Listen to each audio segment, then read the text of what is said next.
I'm going to show you some things which are not strictly legal unless you have permission to do this. So don't try this at home. Do not try this in the office. This is the Staff Security Awareness Training Digital Lecture Series Part 2 on hacking passwords. So the learning objectives for this session are to characterise the process of the way passwords are hashed, to examine the concept of good password compliance, to deduce how malicious hackers break into systems, and to critique your own password discipline. So why am I going to teach you how to hack passwords? Well, the idea is that if you know how hackers do what they do, that can then inform you on what you need to do to keep yourself safe. I'm going to show you an example software vulnerability. This is a buffer overflow leading to remote code execution. So you get your login form, you can put in your username and you can put in your password and you click login. So we use these every day. Either you get web forms or to log into Windows and things like that. So the username allows up to 30 characters or 30 key presses in the application we have here, and the password allows up to 20 characters or 20 key presses in this application we have here. What happens when the hacker enters more than 30 characters into the username, and what if the program code itself doesn't check how many characters the hacker typed in? What happens is you'll get one of these errors: you've performed an illegal operation.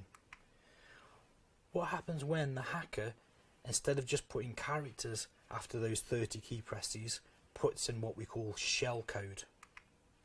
You get this. The hacker has got access to the system, usually with administrator privileges. What does the hacker then do? He then runs something like this. This is called a password dump, meaning all of the usernames and passwords within the system are then available. Now get this, the passwords though aren't stored in clear text. They're stored as something called hashes. So they're not readable by the human eye. You can't just look at this and see what the passwords are. So how does the hacker take this particular file, this list of usernames and list of hashes, and work out what your password is? So you need to know how these hashes got in the system in the first place. So when you first went onto the system, it said enter in your username, your password, then you confirm your password again. At that stage, the system takes your password, runs a mathematical function on the password to create this hash. Now hashes can't be undone, meaning if you take this hash, there's no mathematical function which will put it back to the password. It's a one-way ticket. So when you log in, how does the system know that that's your correct password? So what it does is it takes the password you type in each time, it hashes that password and compares it against the hash that was generated that first time you typed in your password. Because when you hash a word, you always get the same result. There's no way back, but you always get the same result because of the mathematical function. So with that knowledge, there's various ways that a hacker can work out what that hash actually is, what the password is which relates to that hash. So here are some types of password attacks. The first one is they're called a dictionary brute force. So a dictionary brute force means it's not a dictionary of words and meanings, it's all the possible passwords that the hacker has come across in his past, and he normally has lots of these files of all these passwords in, typically from where systems have been breached or hacked before.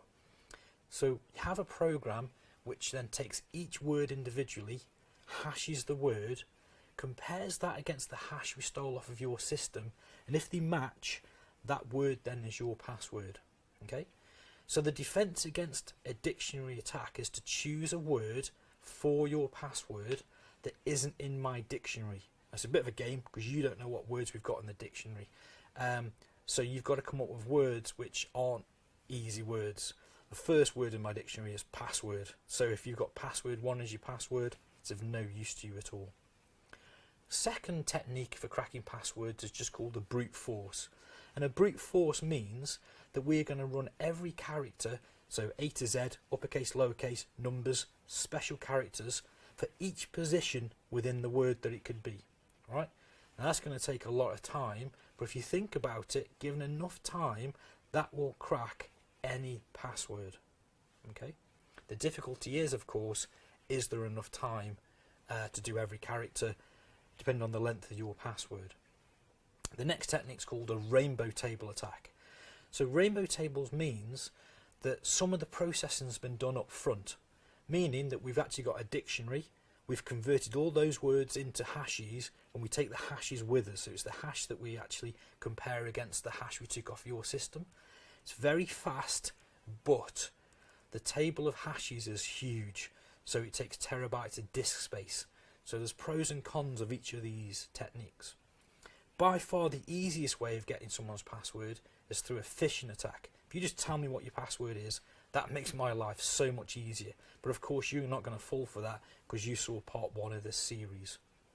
The next attack is a social engineering attack. So a wider attack than just phishing. It might be a phone call, it might be a text message, it might be in person, someone coming to site, talking to you, trying to elicit that password from you. It could be from malware or software that you downloaded, or maybe you put a USB stick into your machine and that's how the malware got on your machine.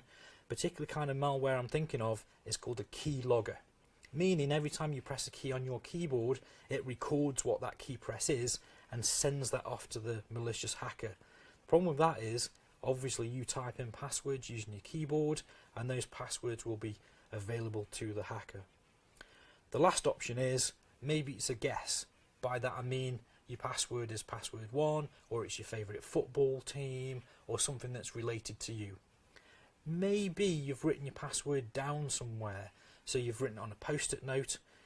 Now putting your post-it note under the keyboard doesn't really work. It's the same as when you get your keys at the beach and put them in the toe of your shoe, thinking no one will ever look there. It's not the case, right?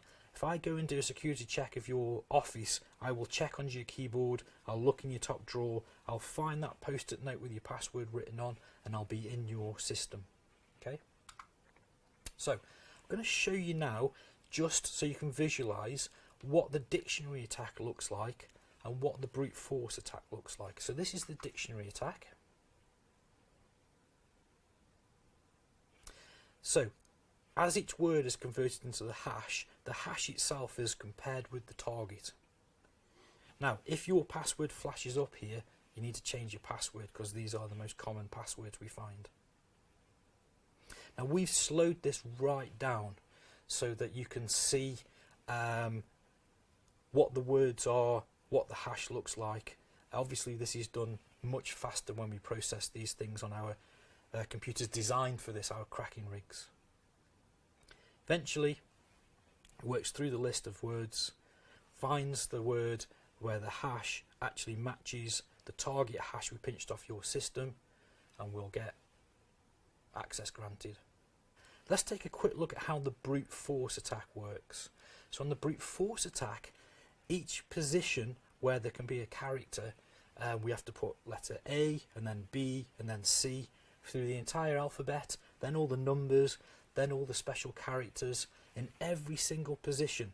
Now if you've got a long password, a 14-digit password, and we've got to do all the uppercase, lowercase, special characters and numbers, we call it the cardinality. If you've got a high cardinality in your password, it's going to take a long chunk of time to crack your password. However, if you're only using, say, lowercase characters and you've only got a 6-digit password, that would take seconds to crack. So I'm not going to leave this to run all the way to the end, because obviously this will take a chunk of time for this to actually find password 1. So what are the top 50 most used passwords? So listed at the moment are the top 50 most used passwords. Now, I think it's dependent on which country and which culture you're in, that these passwords might change slightly depending on where you are at the moment. So these are the top most 50 used passwords, but certain of those words may not be applicable to where you are. But again, if your password is in there, you need to change it.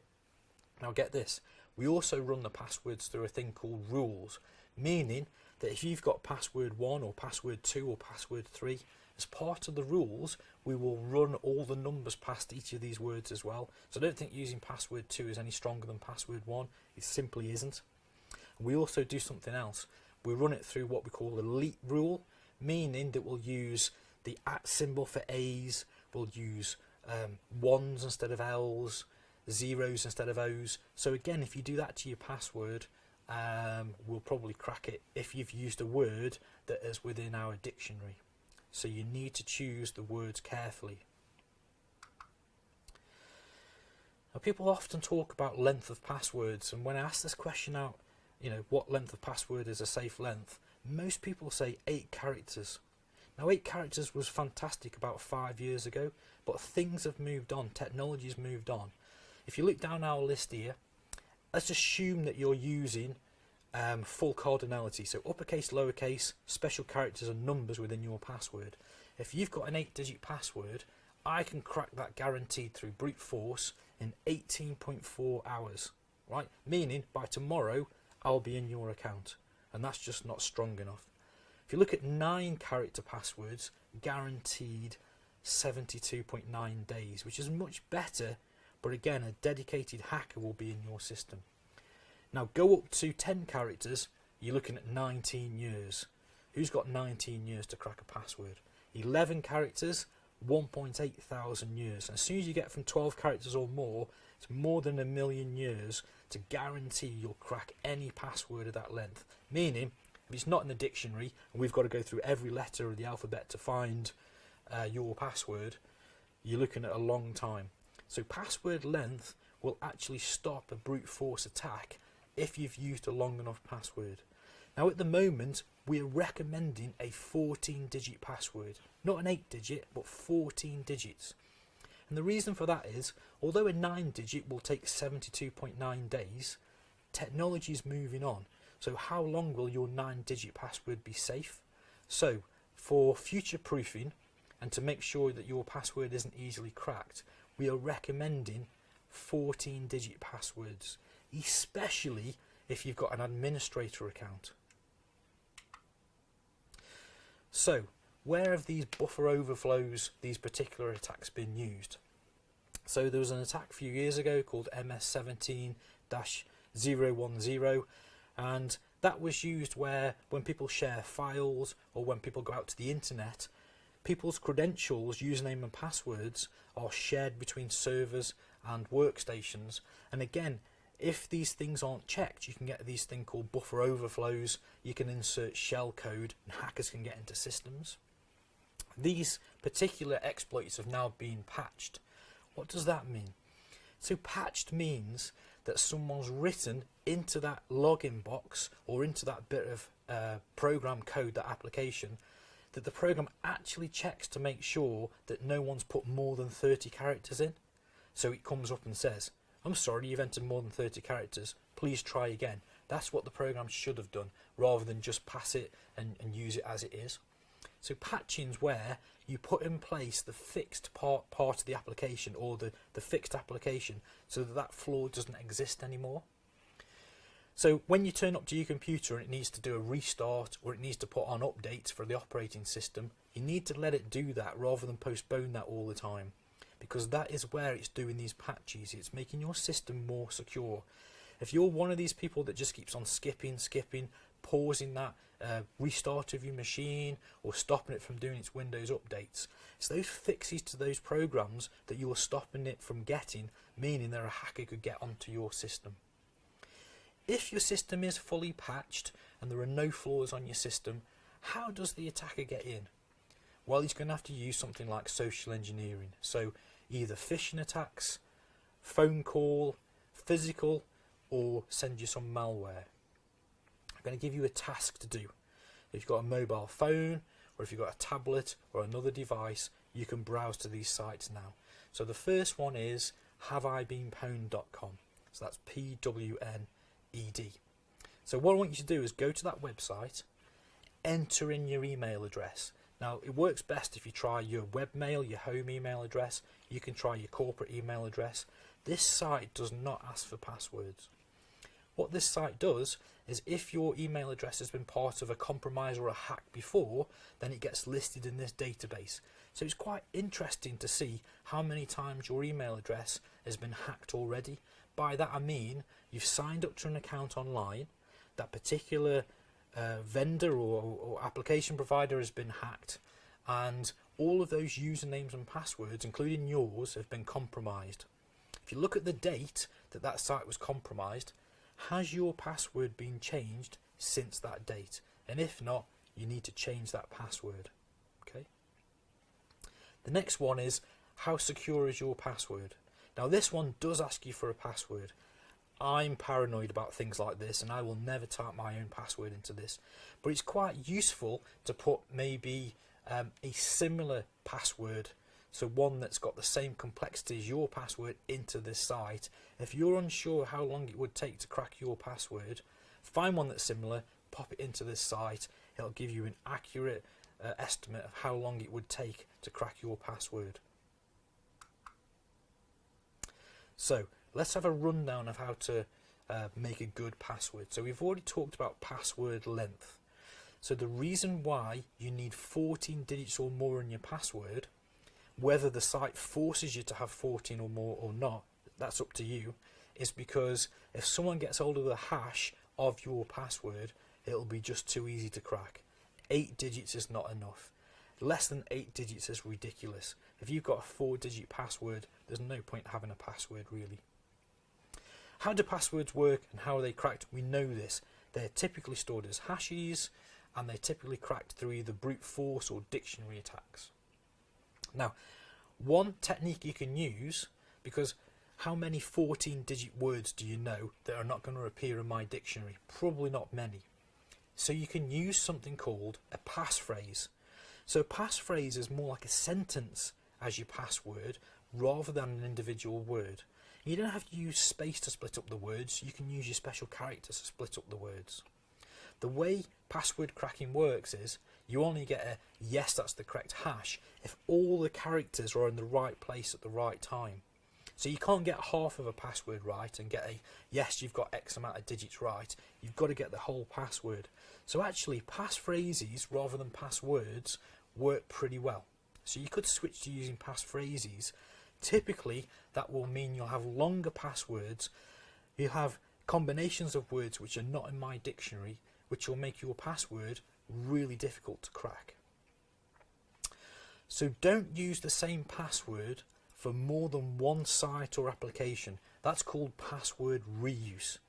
The problem with password reuse is that if you found that when you checked on the Have I Been Pwned website that you had been compromised, or one of the sites had been compromised that had your information in, not only is that site compromised, but if you've used that same username and password on other sites, they are compromised as well.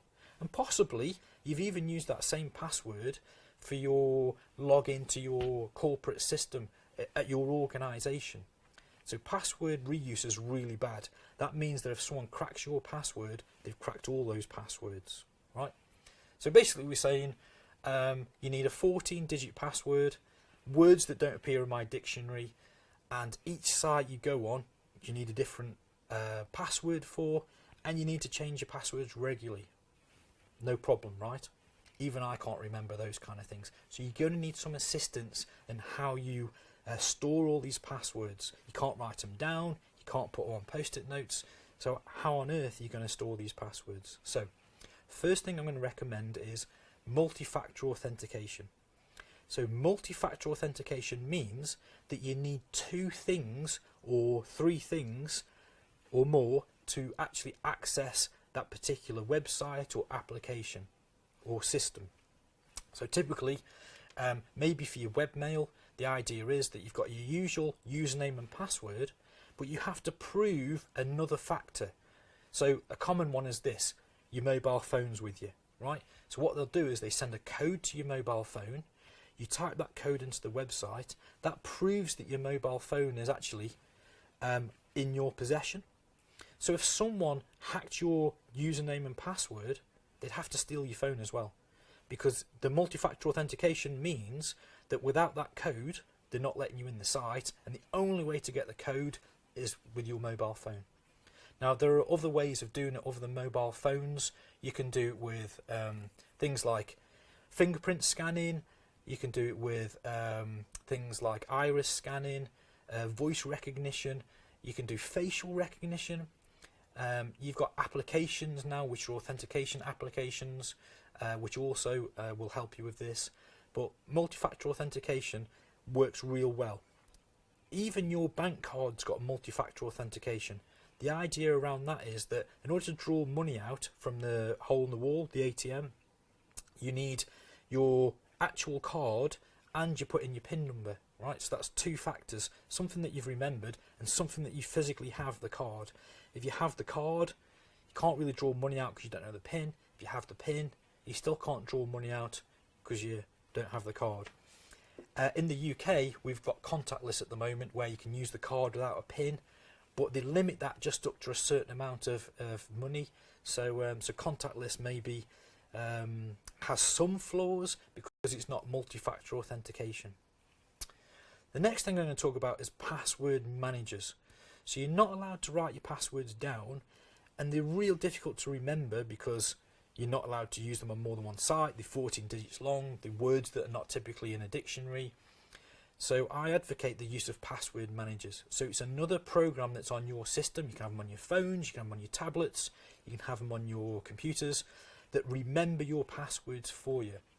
Typically, they'll also generate hard to guess passwords, and you just need to remember a complex master password, right? So you remember one password, and all the passwords through all these different sites are all different, stored in your password manager.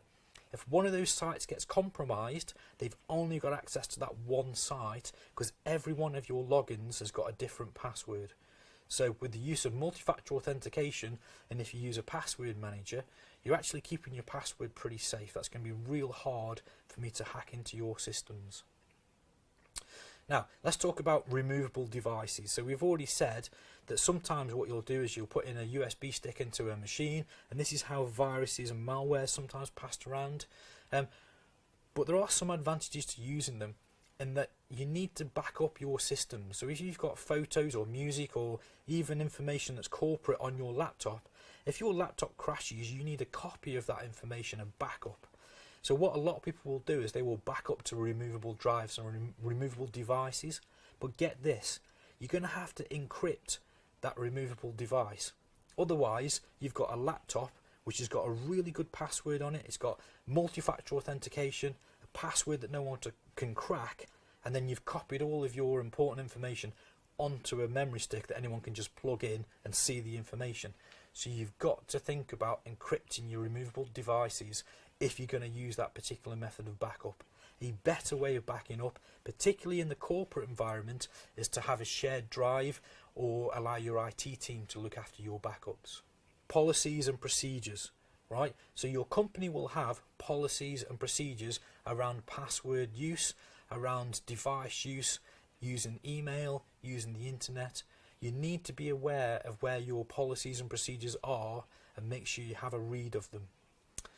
Don't try and circumvent anything to do with the antivirus on your machine, the email security, because all of that will breach your policies and procedures. Now, do you use the passwords which are stored in web browsers? By that I mean, you go onto a website, you log into the website, and it says, do you want this website's username and password to be stored? And you click yes. And that's a good idea, right? Because then you haven't got to remember all these passwords.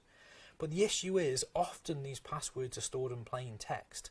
They're not hashed, meaning that if someone gets onto your system, they can see what these passwords are. And the passwords typically that you can see from these things are, you can quite easily work out passwords to your online payment processors, to your social media. You can even get the wireless password that was used to connect your device onto the network if you've left your machine unlocked. So I'm not a big fan of storing usernames and passwords in a web browser. I always use the password manager. Now, if someone else knows one of your passwords, you need to change it now. You never give out your password to anyone else. And why is that? So the first thing is this: you need to lead by example. Typically people give out their email because people help them with either their email or looking after their files. If you give out your password, typically that password will allow you into more things than just your email, or more things than just the files that you want that person to have access to. There are better ways of sharing things like your calendar, your email, your files than giving out your password. Your IT team will have the ability to share these things out. We tend to use the same password for many systems. There's password reuse. If you give someone your password, that may be the password to all of your accounts, right? So you never ever give out your password to someone else. If you've done this already, you need to go and change your password. So did we achieve our learning objectives for today? So to be able to characterize the process of hashing passwords, so we looked at how passwords aren't typically stored in plain text. We run a hashing algorithm on them to create this non-human readable form that makes it harder for the hacker to then convert them back into the passwords that you originally used. We looked at the concept of good password compliance, making sure you're not reusing your passwords, making sure that you're using password managers, making sure that you're aware of multi-factor authentication. We've looked at how malicious hackers break into systems, so typically where there's a flaw in the system that hasn't been patched. And I want you to think about your own password use. Do you reuse passwords on several sites? Do you get away with just 8 characters in your password? And do you use easy, guessable words that are in your password? So, questions and answers that people often ask as part of this training. So the first thing that gets asked of me is, what accounts do hackers go for? And people often think that the most common accounts that hackers go for are things like online shops, online retailers, where your credit card's been stored as part of your account details. Or sometimes people think, well, do people go for your online banking? But actually not.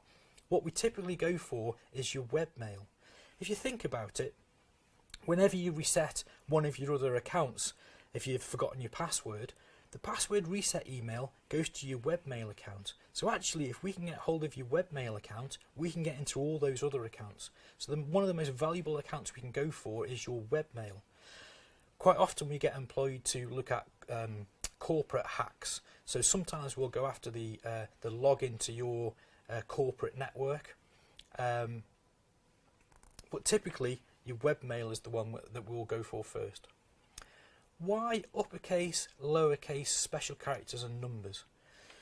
The reason we go for those is because when we do this brute force attack, if you've only used lowercase characters, that's only 26 characters. As soon as you start using uppercase, lowercase, special characters and numbers, the amount of time it takes for us to do a brute force against your password is ridiculous, and that's actually what's keeping you safe.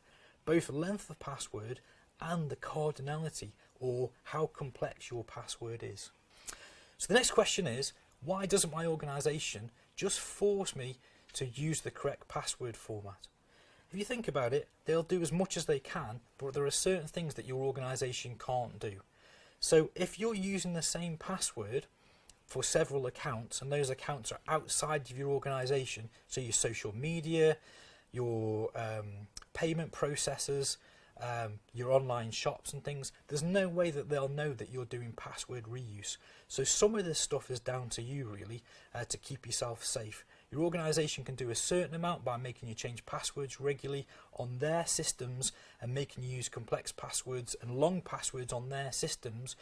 But a hacker will not just look at your corporate accounts, it will also come after your home accounts as well. The last question is this: what does single sign-on mean? So some organisations use a thing called single sign-on, and that means that once you've logged onto the network, that allows you to have access to certain applications. And it's believed that if you're typing your password in less often and you've got less passwords to remember, you're less likely to write them down, you're more likely to use complex passwords, and you're less likely to do password reuse.